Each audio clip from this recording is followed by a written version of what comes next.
On a quiet summer night in June 1992, in the seemingly calm and familiar surroundings of Springfield, Missouri, a city where neighbors recognized each other and late-night sounds rarely meant danger, something happened that would fracture that sense of safety forever. leaving behind a mystery so deep, so eerily silent, that even decades later it feels less like a cold case and more like an open wound that never healed. Because this story does not begin with chaos or violence, but with something far more unsettling: complete normalcy. The kind that lulls you into believing nothing could possibly go wrong. The kind that makes what happened next almost impossible to comprehend. It was June 6th, a day filled with celebration as friends and families gathered to mark the graduation of local high school seniors. A milestone that symbolized freedom, adulthood, and the beginning of new lives. And among those celebrating were 8 Stacy McCall, Two young women with plans, dreams, and futures stretching out in front of them.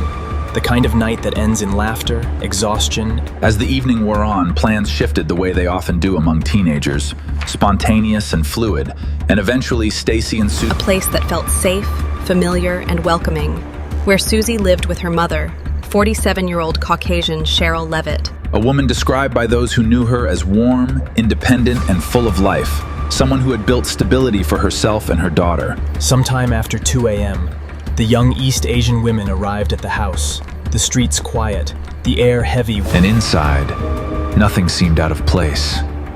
Nothing hinted that anything was about to change. Because what makes this story so deeply disturbing is not just what happened, but how utterly ordinary everything seemed right up until the moment it didn't. As if the line between safety and danger had been crossed without a sound. No sign that someone was watching, waiting, or planning, and yet by morning, they were gone. Not gradually, not in a way that left behind confusion or visible struggle, but completely, suddenly, and without explanation, as if they had simply ceased to exist within that space. When friends and family began trying to reach them the next day, the silence was the first clue that something was wrong.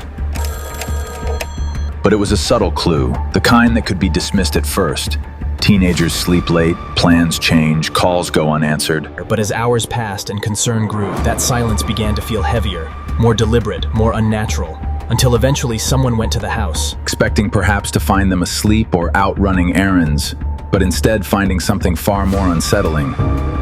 Nothing. An absence so complete it felt wrong, the house empty, the air still, the lives that had filled it just hours before now missing without a trace. Inside, everything suggested that the women had not intended to leave.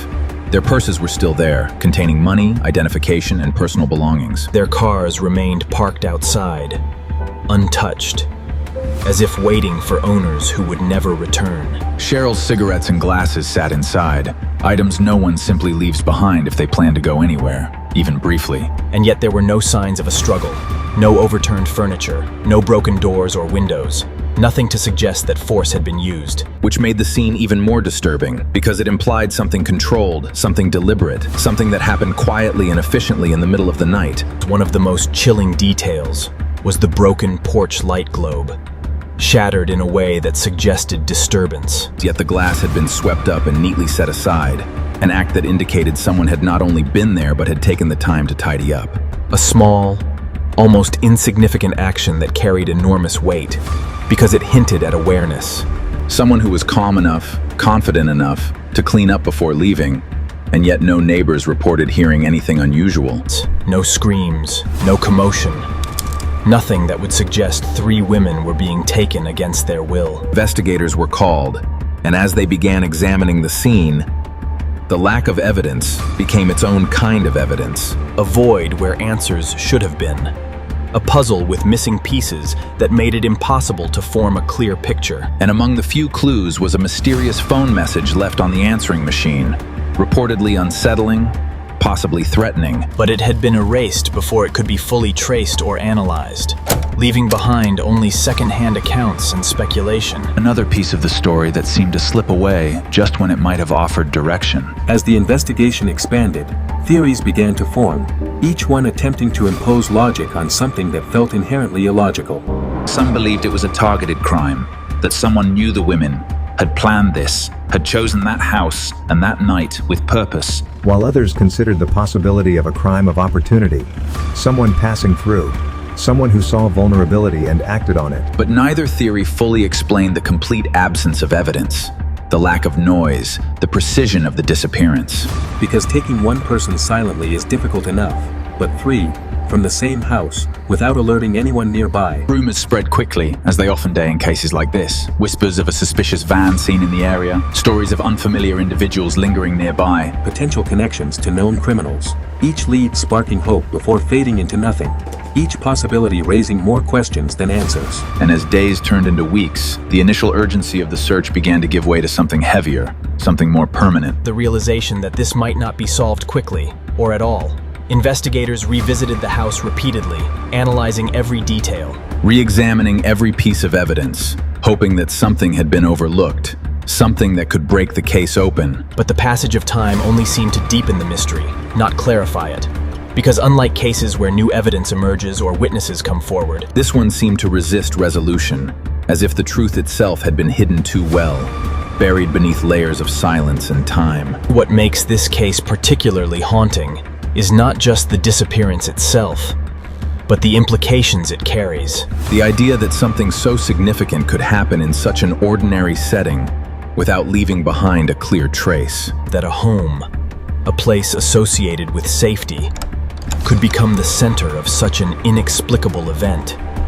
And that whoever was responsible managed to execute it in a way that avoided detection entirely, leaving behind no definitive clues, no clear path for investigators to follow. Over the years, countless theories have been proposed, some grounded in evidence, others driven by speculation. Ranging from the involvement of known suspects to more complex scenarios involving multiple individuals. But none have been proven. None have led to closure, and as time continues to pass, the case remains open, a persistent question mark in the landscape of unsolved crimes. Drawing attention from those who are fascinated by its mystery and unsettled by its implications. Perhaps the most chilling aspect of all is the thought that someone knows what happened.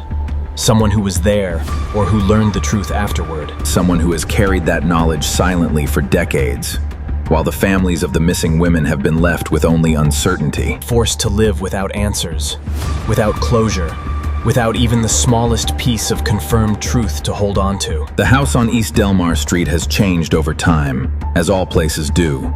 New occupants, new memories. A physical transformation that contrasts sharply with the unchanging nature of the mystery itself. Because while the world moves forward, this case remains stuck in that moment, frozen in the early hours of June 7th, 1992. And that is what continues to draw people back to this story. What keeps it alive in conversations, documentaries, and investigations. The unsettling realization that despite advances in technology, despite years of effort, despite the passage of time, the fundamental question remains unanswered.